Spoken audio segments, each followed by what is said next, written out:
I never meant for things to turn out this way.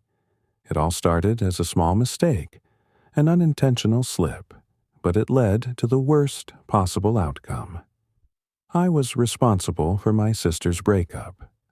My sister, Aisha, had been dating Armin for over 2 years. They were the perfect couple, or so I thought. Their relationship had its ups and downs, but they always found their way back to each other. She loved him, and he seemed to love her back. Their love story was something out of a fairy tale, but fairy tales often hide the ugly truth beneath their beautiful surface. One evening, everything changed. I was at home, scrolling through my phone, when I got a message from an unknown number. It was Armin. He had mistakenly texted me, thinking I was Aisha. Out of curiosity, I responded, and soon our casual chat turned into something more. He was venting about my sister, about how their arguments were exhausting him.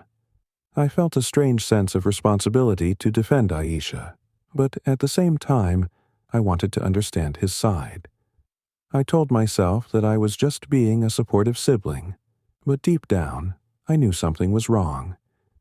Days turned into weeks, and I found myself talking to Armin more than I should have.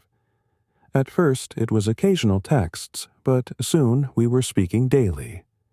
The conversations weren't romantic, at least not in an obvious way, but they were deeply personal. I became his confidant, the person he turned to when he was upset with my sister. I should have stopped it. I should have told Aisha, but I didn't. Maybe it was curiosity. Maybe it was something darker. I told myself it was harmless, but the line between innocence and betrayal blurred with each message I sent. One evening, I found myself staring at my phone, hesitating before answering his call. My heart raced as I finally picked up. We spoke for hours, laughing, venting, sharing things we had no business sharing. It was intoxicating, the feeling of being trusted, of being wanted. And then, just like that, I realized what was happening. I was becoming the person he leaned on, the person he should have been turning to Aisha for. And I let it happen. As days passed, a new twist emerged. Armand began hinting at deeper feelings. At first, I ignored it, pretending I had misunderstood his words. But soon, his messages became bolder. His words carried emotions that went beyond friendship. I panicked, but a part of me felt wanted. It was a dangerous game, and I was already too deep.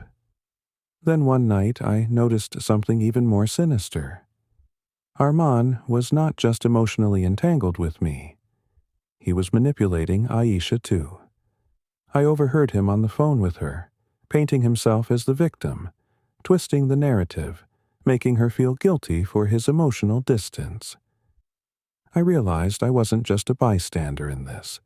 It was a game, and we were all pawns. The guilt, however, was beginning to consume me. The weight of what I had done, and what I was letting happen, pressed down on me like an unbearable burden. I had let this go too far, and there was no turning back. Then came the worst night of all. Aisha borrowed my phone to make a call. She had no intention of snooping, but the moment she unlocked my screen, she saw everything. My messages with Armin, the calls, the conversations. Her face turned pale, her hands trembled, and I knew that moment would haunt me forever. She didn't scream. She didn't cry. She simply looked at me and said, "Why?" That single word carried the weight of 1,000 questions, 1,000 accusations, and 1,000 shattered dreams. It was the kind of why that demanded answers I didn't have. But the twists didn't stop there. The next day, Aisha confronted Armand in front of his friends, exposing the betrayal. What no one expected was his response. He denied everything, twisting the truth, making it seem as if I had been the one chasing him. He called me obsessed, accused me of ruining his relationship. Suddenly, I was the villain, not just in Aisha's eyes, but in everyone's.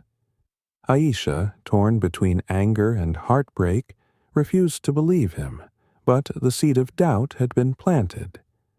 She left the house that night, unable to look at either of us. I watched helplessly as her world crumbled, knowing I was the reason. The fallout was worse than I had imagined. Aisha didn't speak to me for weeks. The house was filled with silence, the kind that suffocates.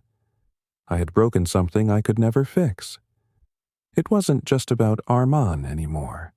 It was about my relationship with my sister, about the trust that we had built since childhood. I had shattered it, and no amount of apologies could piece it back together. Time passed, but the wounds didn't heal. Aisha moved away, cutting ties with both Arman and me. I tried to reach out, but my messages went unanswered. The pain of my actions lingered, an unshakable shadow in my life. Years later, I saw Aisha again.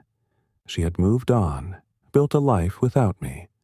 I longed to embrace her, to tell her I was sorry, but I knew that some wounds cut too deep to mend. She gave me a small nod, an acknowledgement that was both a goodbye and an unspoken reminder of the past we couldn't erase. What I never expected was the final twist.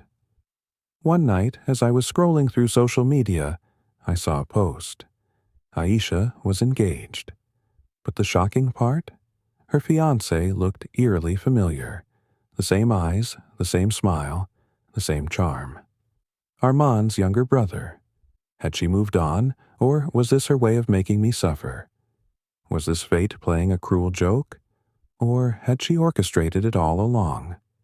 I would never know. But one thing was clear. Some betrayals never fade, and karma never forgets. As the years passed, I found myself haunted by the echoes of the past. Every failed relationship, every lingering doubt, was a reminder of the choices I made.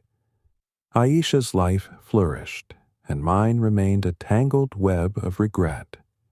But the true horror came years later when I received an anonymous letter. A letter that spoke of another woman, another betrayal, another person who had fallen into Arman's trap.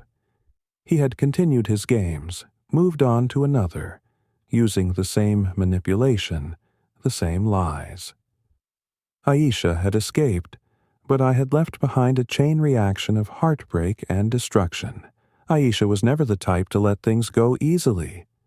I should have known that.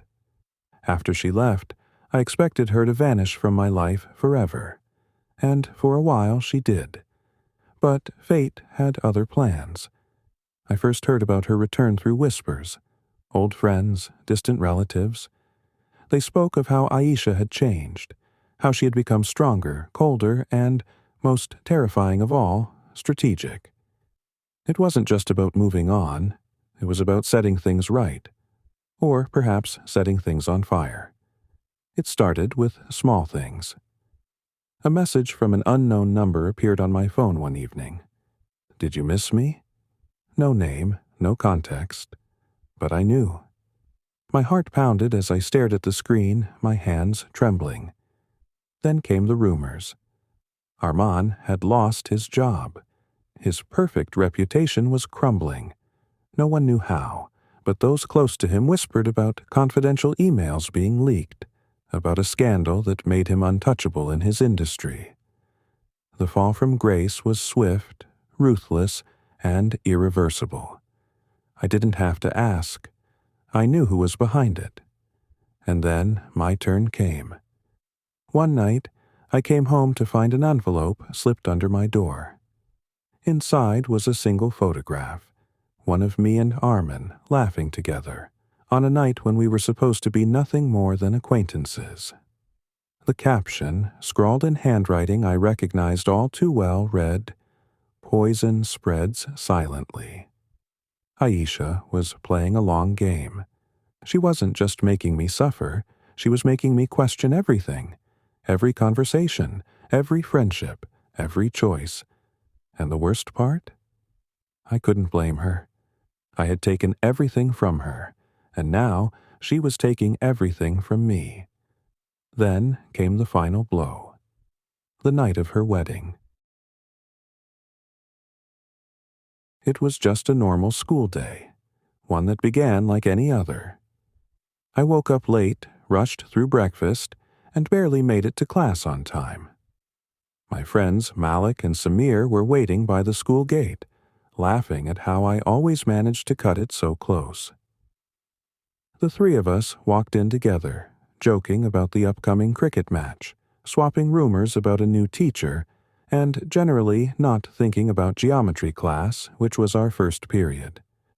When I sat down in class, I tried, honestly, to focus. Mr. Ahmed, our teacher, was already at the board, writing equations and explaining the day's topic.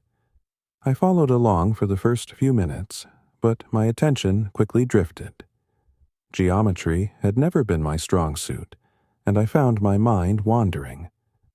Malik leaned over and slid a scrap of paper onto my desk. I unfolded it to find a crude cartoon of Mr. Ahmed balancing a pile of textbooks on his head. I chuckled quietly and passed it back. Samir glanced over, grinning, and joined in our whispered amusement. Before long, the three of us were stifling laughter, completely disconnected from the lesson. I should have known we'd get caught.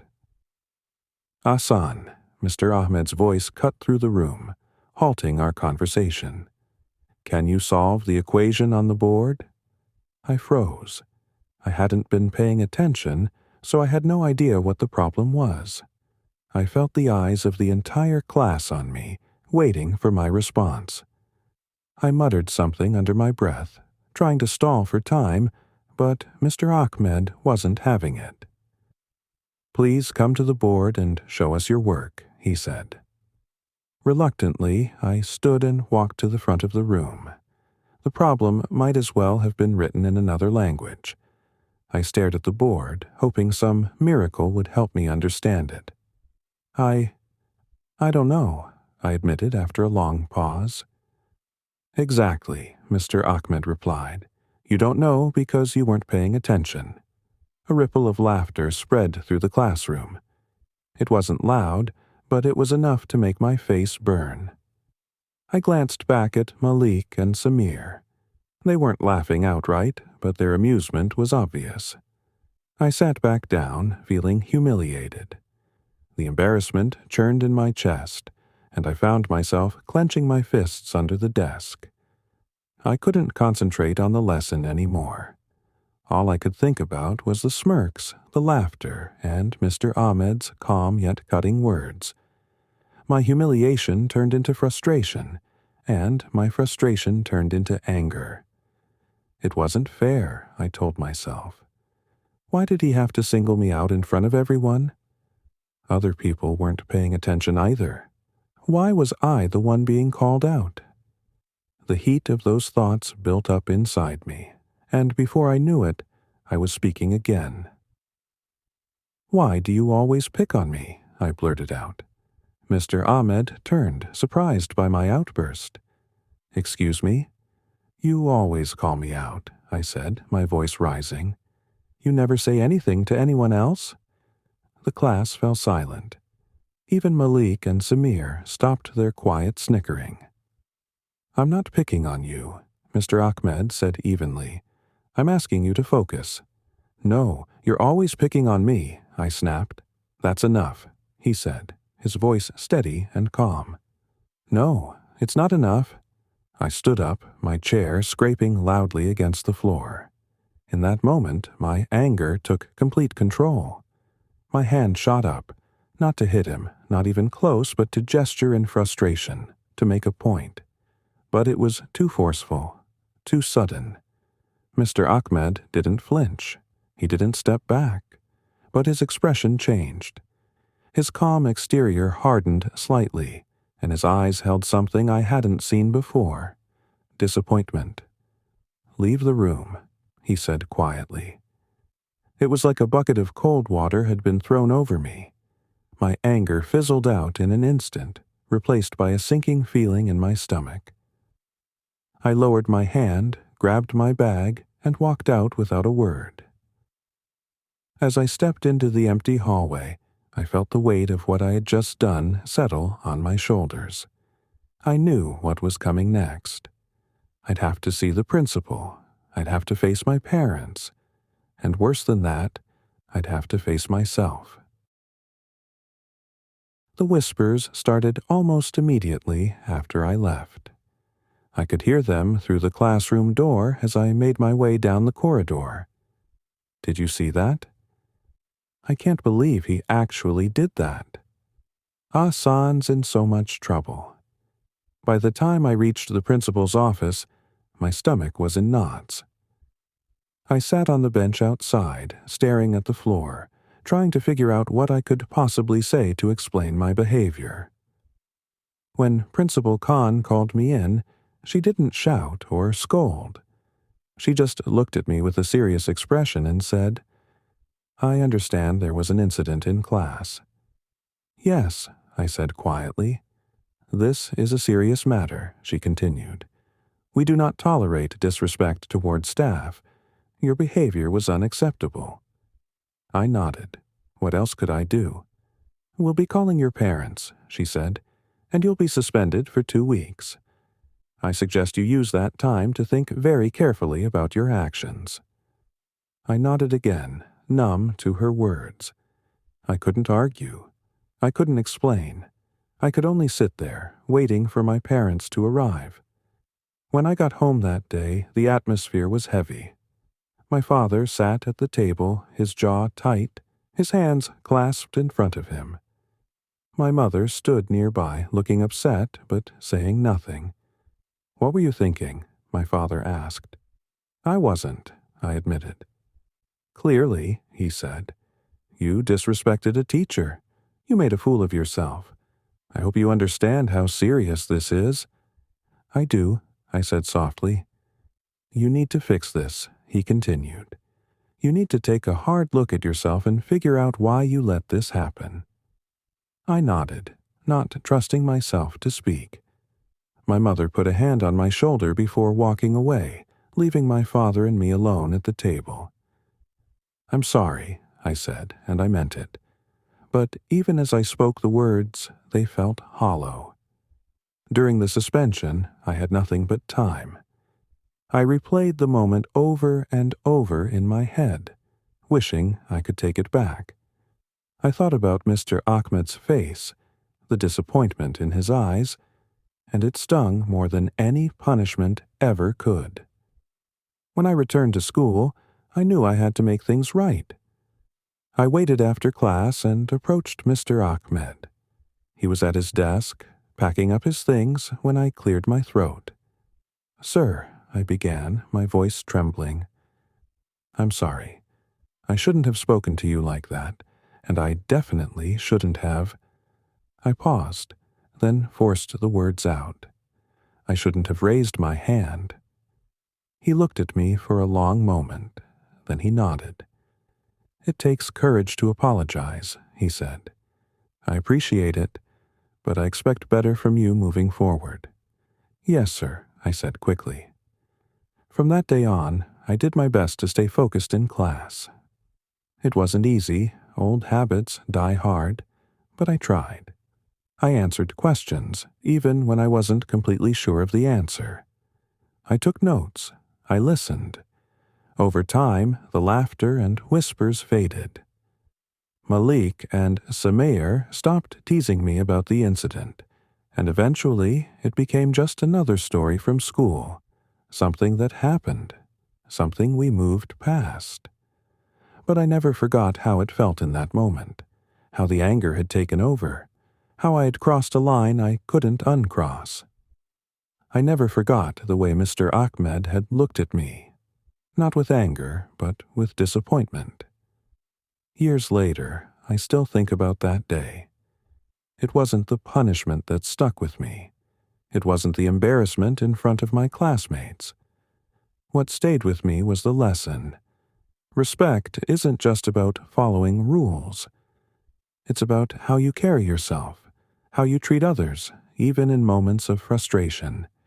It was a hard lesson, but one I'll never forget. It was one of those summer mornings where the air felt heavy even before the sun was fully up. Our old cat, Meowser, had been sitting by the window as usual, watching the sparrows flit back and forth on the garden fence. She had a certain ritual: up at sunrise, a brief stretch, and then onto her perch where she would watch the world wake up. That day, though, something was different. I remember it clearly. My mom was in the kitchen, humming a tune from an old movie while stirring a pot of chai. My younger sister, Sarah, was seated cross-legged on the living room floor, coloring in one of her animal books. Everything felt so normal. Too normal in hindsight. It was some time after breakfast when I noticed that Meowser wasn't at her usual spot by the window. I thought maybe she'd gone to the other room, but when I checked, she wasn't there either. I called out her name, softly at first, then louder. Meowser, Meowser. Come on, girl. Nothing. At first, I didn't panic. Cats are independent. They wander off, find quiet places to nap. I checked the bedrooms, the kitchen, even behind the couch where she sometimes liked to hide. But she wasn't anywhere. That was when I started to feel that tightening in my chest. "Have you seen Meowser?" I asked my mom, trying to keep my voice calm. "She was by the window this morning," she said, not looking up from the stove. "Did you leave the door open?" "No, I stopped mid-sentence. The back door. I'd gone outside earlier to water the plants and hadn't shut it properly. I rushed to the backyard, scanning every corner, calling her name again and again. The garden was silent. The birds gone now. The fence empty. That's when it hit me. Meowser was gone. By the time I came back inside, my mom had caught on to my frantic pacing. She turned to me, hands on her hips, her face lined with worry and anger. "Did you leave that door open?" I think so," I admitted, my voice barely a whisper. "Do you know how irresponsible that is?" she said, her voice rising. "You know Meowser never goes outside. She could be anywhere by now." I felt my face flush with shame. I tried to explain, to say it was an accident, but my mom wasn't having it. Her words stung more than I expected, and I stood there, shoulders hunched, as she laid into me. She wasn't yelling, exactly, but her tone was sharp enough that I could feel the tears welling up. Just then, Sarah came into the room. She must have overheard us because her face was pale and her lower lip quivered. "Is Meowser gone?" she asked, her voice small and fragile. "She's just outside somewhere," I said quickly, but it didn't help. Sarah's eyes filled with tears, and she started crying.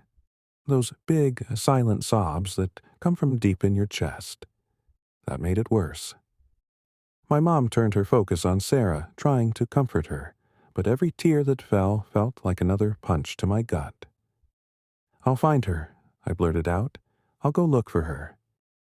Mom gave me a long, stern look, her expression softening slightly, but she didn't say anything. She just nodded, as if to say, "You'd better." I grabbed a flashlight and went outside. The sun was higher now, the heat rising, and the backyard seemed even emptier than before. I called Meowser's name until my throat felt dry. I looked under the hedges, behind the shed, in every nook and cranny I could think of. No sign of her. I went down the block, peeking into neighbors' yards, hoping I'd see a flash of her gray and white fur. I knocked on doors, asked if anyone had seen a cat wandering around. Most people shook their heads, though a few promised to keep an eye out. Every step I took, the knot in my stomach tightened. Hours passed. Noon came and went. My shirt stuck to my back with sweat. My arms ached from holding the flashlight, and my voice was hoarse from calling her name.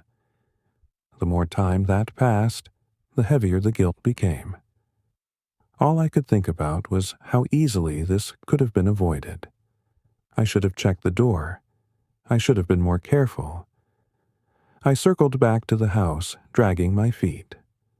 When I walked in, my mom was sitting at the kitchen table, her head in her hands. Sarah was curled up on the couch, still sniffling. The whole house felt like it was holding its breath.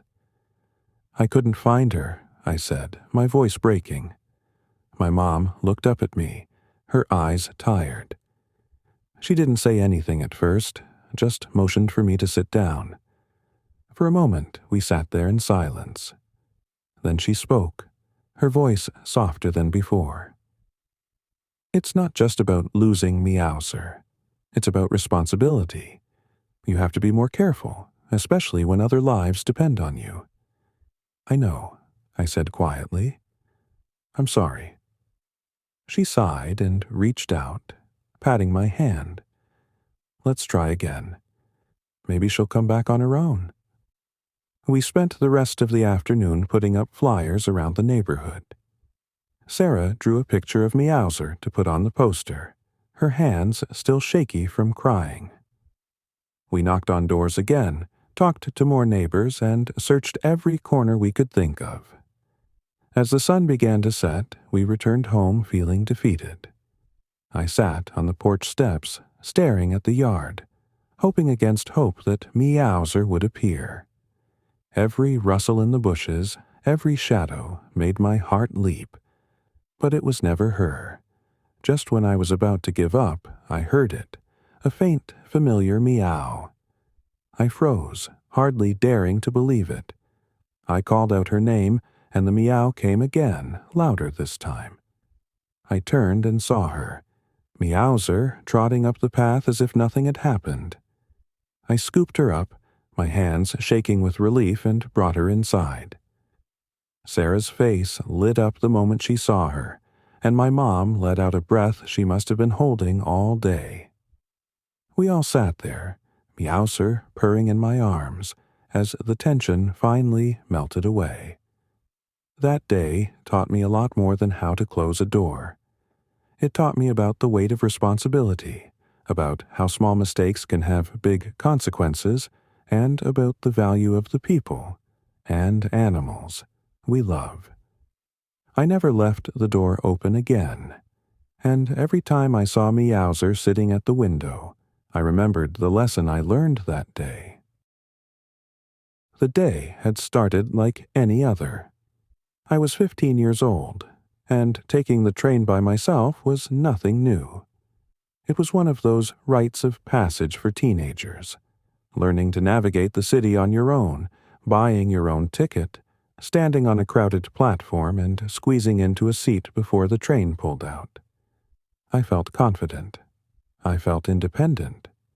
But that day, something happened that would shake that confidence completely. I was on my way home from a day out with some friends. We'd gone to a small festival in the city, walked around, laughed, and spent way too much time picking out snacks from street vendors. My wallet was tucked safely into the pocket of my bag, or so I thought. I didn't keep it in my back pocket.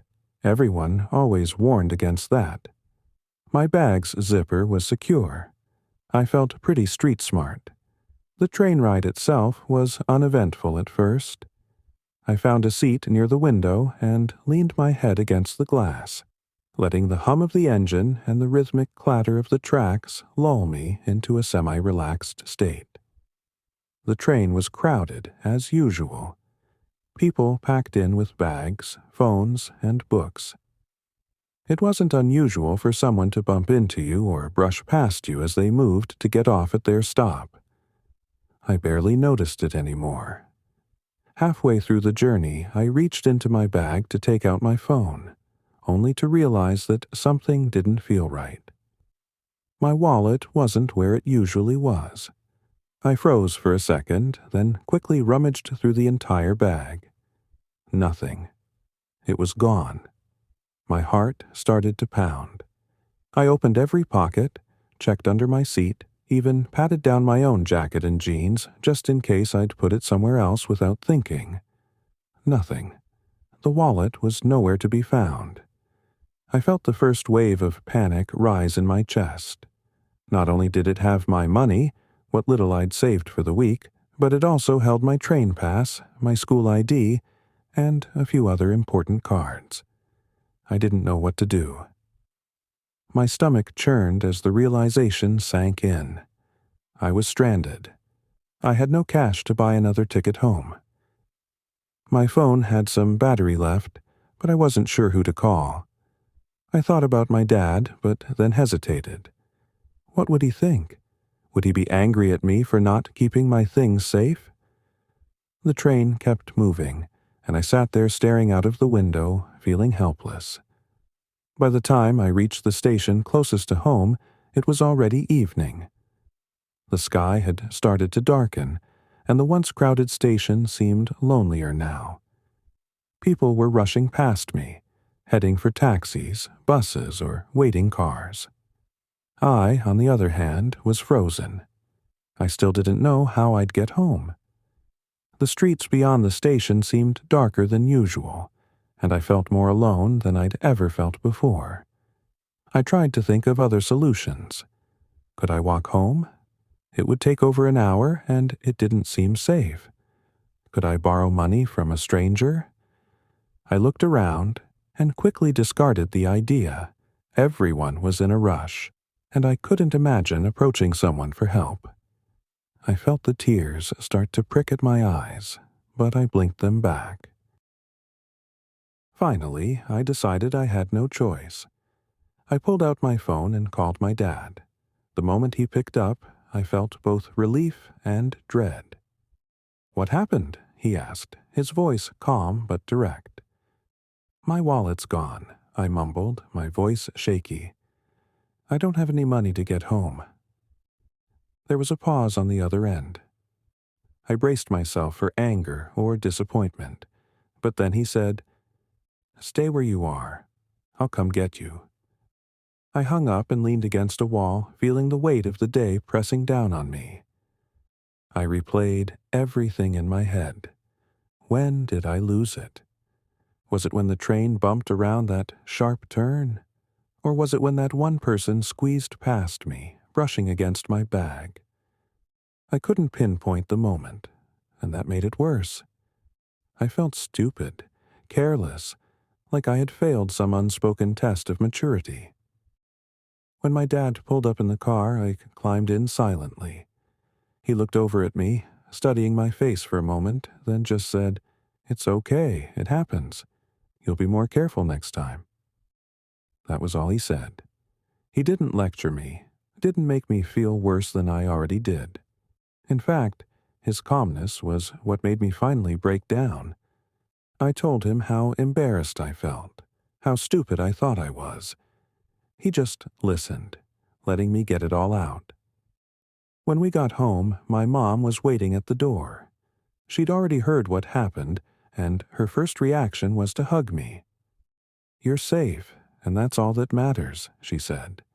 I hadn't expected that. I'd expected anger, or at least frustration, but instead there was understanding, and that made me feel a little better. That night, as I lay in bed, I thought about how everything had played out. The initial panic, the helplessness, the moment I realized I had to call my dad. I kept replaying the day in my head, feeling that wave of sadness each time I thought of my lost wallet. But then, I also thought about how my parents had handled it. They weren't angry, they weren't disappointed, they were just glad I was safe. Over time, the sting of that day faded, but the memory stayed with me. It became one of those moments that you look back on, not just as a bad experience, but as a lesson. I learned to be more careful with my belongings, sure, but I also learned that it's okay to ask for help when you need it. It's okay to feel sad and frustrated, as long as you take something away from the experience. Even now, years later, I can still picture the way the train rattled as it pulled into the station, the way my dad's calm voice reassured me over the phone, the way my mom's hug made me feel less alone. That day may have felt terrible at the time, but it taught me a lot about responsibility, trust, and the quiet strength of family. The day began like any other. It was warm, sunny, and the streets were alive with people going about their business. I was 15, and at that age, every small victory felt monumental, and every small defeat felt like the end of the world. I'd been saving my pocket money for weeks, planning to buy a new cricket bat or maybe a pair of headphones, but none of that was on my mind as I walked through the bustling market with my father that day. The market was a maze of vibrant stalls and noisy vendors, each calling out their prices in loud, enthusiastic voices. The scent of fresh produce mixed with the rich aroma of fried snacks and sweets. My father was focused, as he always was, carrying his list and methodically ticking off each item. I followed close behind, helping him carry bags of rice, lentils, and sugar. It was a chore, but one I didn't mind.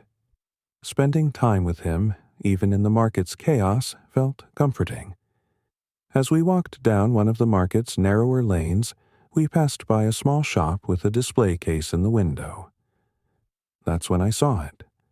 A watch. A sleek, gleaming piece that stood out from everything else. It wasn't adorned with jewels or packed with high-tech features.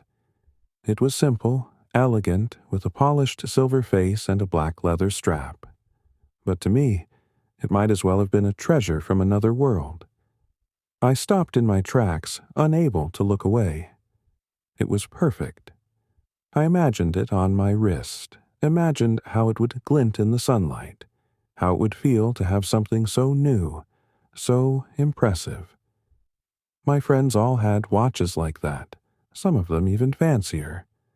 Every day at school, they would compare their latest gadgets, their newest accessories, and then look at me with that smirk, that teasing glint in their eyes. "Still no watch, huh?" one of them had said just last week. "Man, you really must be saving up for a good one." They laughed, but it wasn't a kind laugh. It wasn't even a funny joke. It stung. I couldn't help it. "Abu," I said, my voice almost pleading, "look at that watch. Can we get it?" My father glanced at the shop window and then at me. His face softened, but there was a hesitance in his eyes. "Beta, that watch looks expensive." "Please, Abu," I said, the words tumbling out of my mouth before I could stop them. "It's not just a watch, it's—" I trailed off, unsure how to explain. It wasn't about telling time. It was about how it would make me feel. It was about how it would change the way my friends looked at me, how it would stop the teasing, how it would make me feel less small, less invisible. "I need it," I finished weakly. He sighed, looking at me for a long moment before shaking his head. "I understand, Beta, but we don't have the money for that right now. Let's focus on what we came here for, okay?" I felt my chest tighten. I wanted to say more, to convince him, to explain how much it mattered. But I could see it in his face. He wasn't being dismissive or uncaring. He simply didn't have the means. Still, the thought of leaving that watch behind, the thought of facing my friends without it, made my throat ache and my eyes sting. We moved on, but I couldn't let it go. Every step we took away from that shop felt heavier.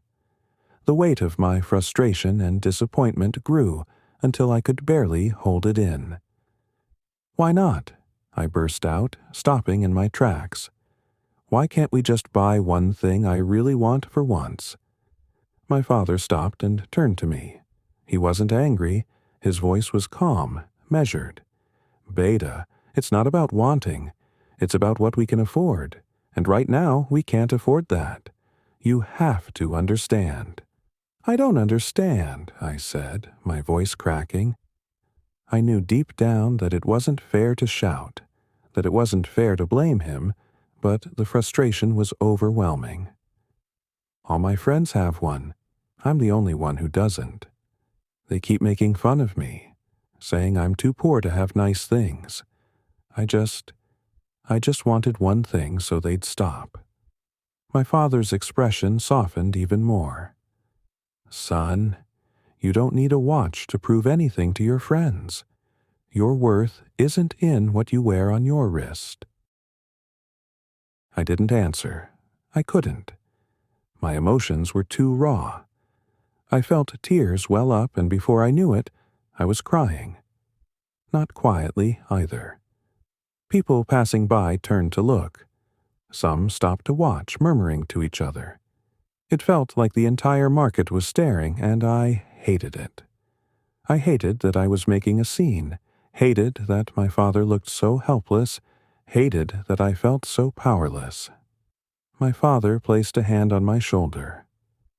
"Son," he said gently, "I wish I could give you everything you want. But sometimes we have to wait. Sometimes we have to work for what we want. That's part of growing up."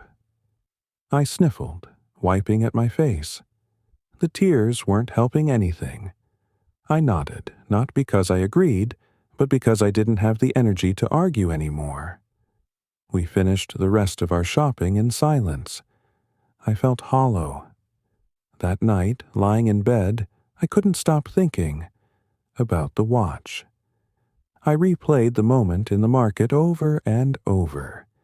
The shop window, the gleam of the silver face, the feel of the black strap. My father's gentle but firm refusal, the laughter of my friends echoing in my mind. I couldn't shake the thought that they'd all see me as the kid who couldn't afford a nice watch, the one who wasn't good enough. The next day, I made a decision. I would find a way to get that watch. If my father couldn't buy it for me, I would earn the money myself. I didn't know how, but I knew I wouldn't rest until that watch was mine. I was 15, but in that moment I felt older, more determined. This was no longer just about a watch. It was about proving something to myself. I woke up early and walked to a small grocery store not far from our house. The shop was run by Malik Sahab, a stern but fair man in his 50s. He didn't tolerate laziness, and he had a reputation for being strict with his workers. I'd never considered working before, but I didn't care about the shop's reputation. I just needed a way to earn money. When I stepped inside, the store was already bustling. Customers were filling their baskets with flour, sugar, and cooking oil. Malik Sahab stood behind the counter, calculating totals with a no-nonsense expression. I waited until he was free, then approached him nervously. From the very first day, it was clear that this wouldn't be easy. I was up at dawn, unloading heavy sacks of flour and sugar from delivery trucks. I stacked shelves until my arms ached, swept the floor, and helped customers find what they needed. There was no room for mistakes. Malik Sahab kept a close eye on me, pointing out every little error. At first, I felt overwhelmed. I wasn't used to this kind of hard labor. My hands were blistered, my back sore, and my legs felt like jelly by the end of each day. But I didn't complain. I couldn't. I had made up my mind, and I wasn't going to quit. Every rupee I earned went into a small tin box I kept hidden in my room. I resisted every temptation to spend it, no matter how much I wanted a snack or a small treat. I just kept working day after day, week after week. As the months went by, I grew stronger. I learned how to carry heavier loads, how to stock shelves faster, how to handle customers without feeling nervous. Malik Sahab's constant corrections turned into occasional nods of approval. I felt a small sense of pride in the work I was doing, even though it was exhausting. But more than anything, I felt closer to my goal. Each day brought me one step closer to that watch. After 3 long months of early mornings, sore muscles, and countless hours spent stacking shelves, I finally had enough. I counted the money in my tin box over and over, just to make sure it was all there. When I was certain, I walked back to that shop in the market, my heart racing with anticipation. The watch was still there, gleaming in the same spot. I stepped inside, placed the money on the counter, and pointed to the watch. The salesman smiled as he handed it to me. I held it carefully, feeling the cool metal against my fingers. It was mine. I had earned it.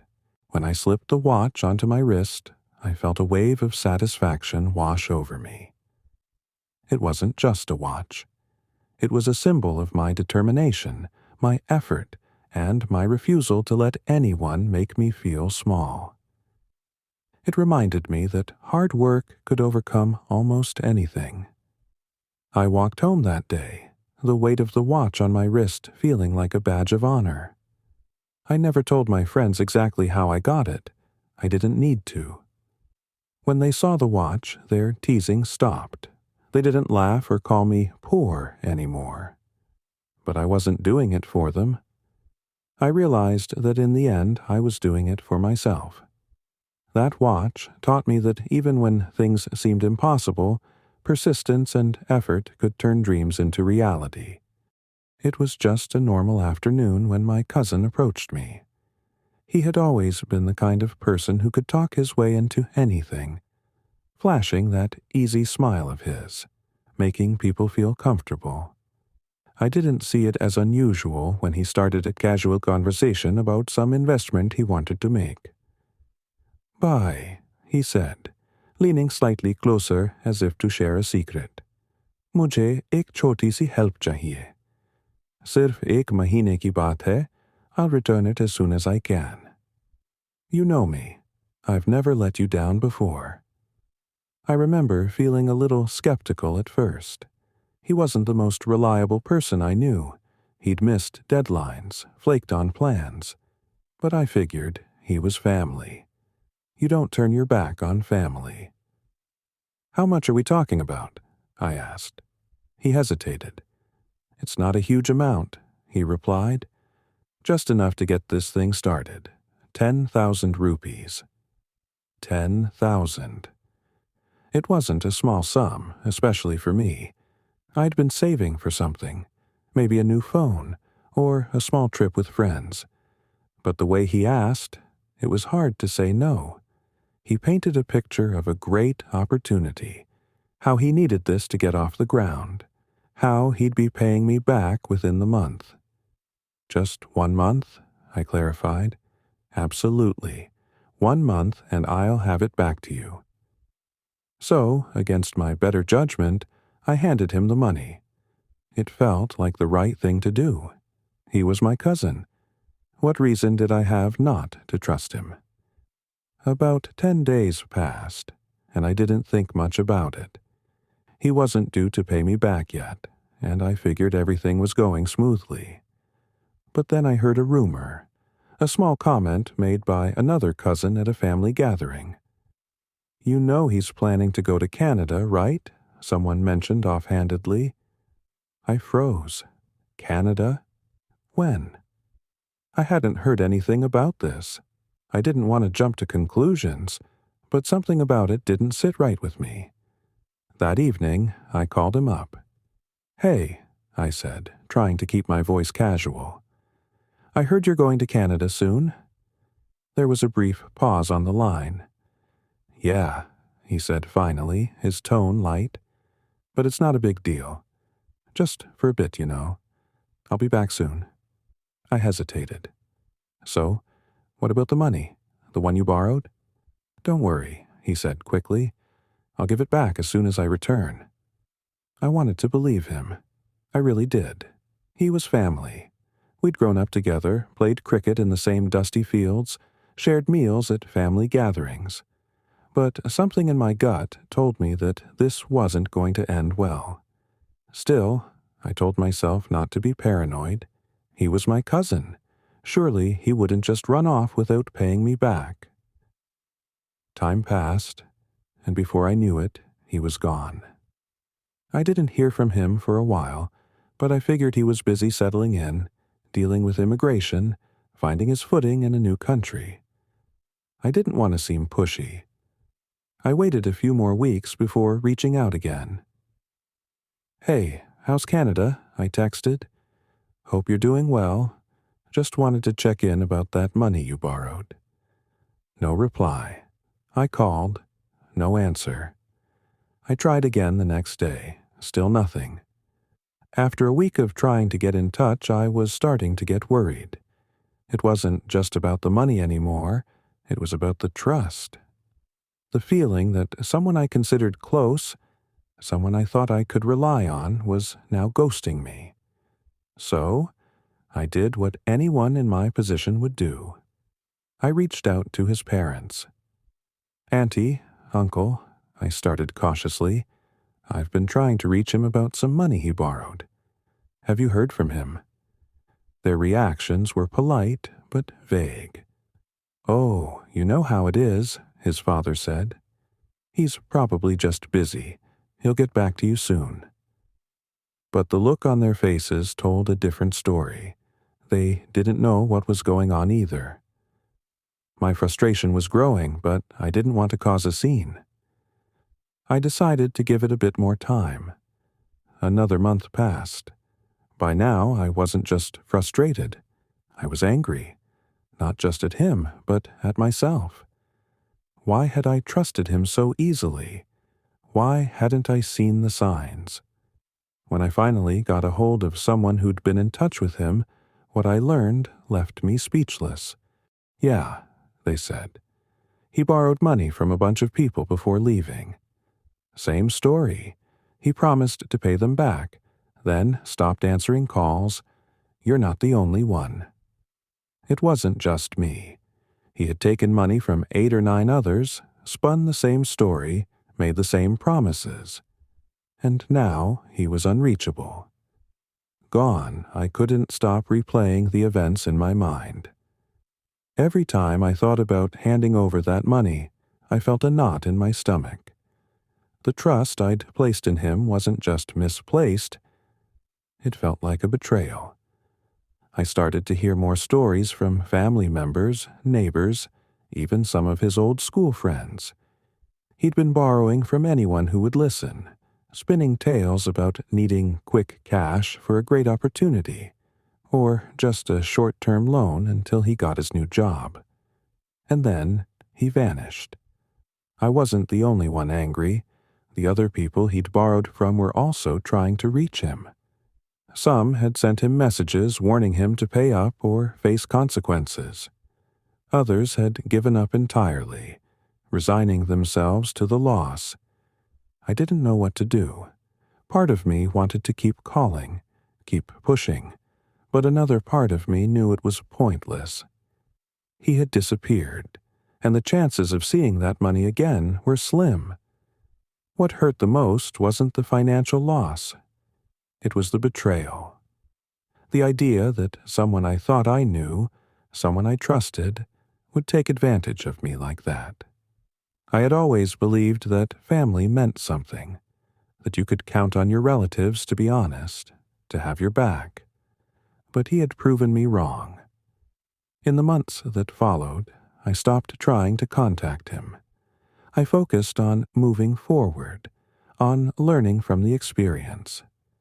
It taught me a hard lesson about trust, about the difference between wanting to believe someone and seeing who they truly are. It also taught me to be more careful, more discerning. I don't know if he ever paid back the others, or if he'll ever pay me back. Maybe he'll return someday. Maybe he won't. But one thing is certain.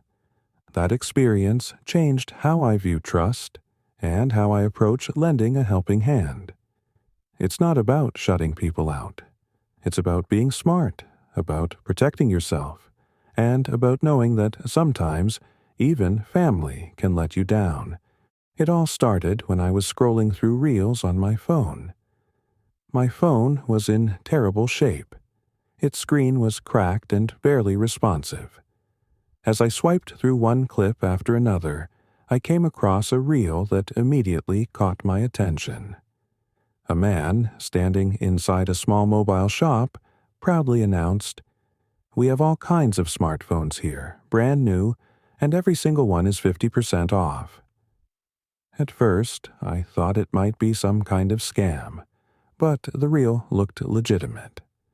The man even showed phones working perfectly, scrolling through the menus and opening apps smoothly. The offer seemed too good to be true, but I couldn't shake the idea. What if it was real? I reasoned with myself that there was no harm in just checking it out. So, I saved the address from the reel and decided to visit the shop. When I arrived at the market, I quickly spotted the shop from the reel. It was a small, neatly arranged store, with shelves lined with shiny new phones. Inside, I recognized the man from the video. Everything looked exactly like what I had seen on the reel. I walked in, and he greeted me warmly. "Welcome. What kind of phone are you looking for?" he asked. I looked around and spotted a sleek, modern model on the shelf. Thin design, black body, high-end specifications. I pointed at it. "How about this one?" "Excellent choice," he said, taking it off the shelf and powering it on. The phone turned on instantly. He handed it to me so I could test it out. I scrolled through the menus, opened a few apps, and everything worked perfectly. The screen was bright, the touch was responsive, and it felt like the perfect upgrade for my broken phone. "And it's really 50% off?" I asked again, still a little skeptical. "Absolutely," he assured me. "Only for today." I hesitated for a moment, but everything seemed fine. The phone was working, the shop looked legitimate, and the man seemed trustworthy. I decided to go for it. I paid the discounted price and walked out with my new phone, feeling like I'd just gotten an incredible deal. When I got home, I excitedly tried to power on my new phone. Nothing happened. I held down the power button. Still nothing. I thought maybe the battery was dead, so I plugged it in to charge and waited.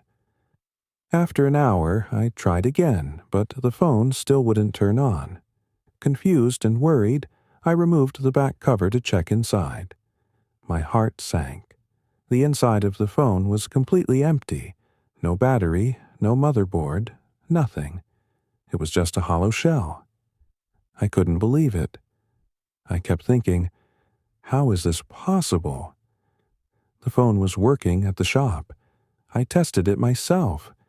It became clear that I had been scammed. The man at the shop must have swapped the phone after showing me a working one. It was a clever trick. I felt so angry at myself for not noticing, for letting my guard down. Determined to get my money back, I returned to the shop that same day. When I arrived, I found that the man from the reel was gone. Instead, another guy was behind the counter. I approached him and asked, "Where's the man who sold me this phone earlier?" The new guy gave me a confused look. "I don't know who you're talking about. I just started my shift." "What do you mean?" "I was here a few hours ago, and that man was running this shop," I insisted. He shrugged. "Maybe you have the wrong place. I don't know anything about that." I showed him the reel on my old phone. "See? This is him. This is the shop." But he just shook his head. "I've never seen that person before. Sorry, I can't help you." It was obvious now that the whole thing had been a setup. The man in the reel must have been running a temporary scam. He had shown me a working phone, taken my money, and disappeared before anyone could come back to complain. I was left standing in the market with no phone, no money, and no way to find him. That day taught me a painful lesson. If something seems too good to be true, it probably is. I'd let my desperation for a new phone cloud my judgment. I trusted what I saw without questioning it. After that experience, I stopped trusting random online deals and learned to be more cautious with my money. It was a hard lesson, but one I'll never forget.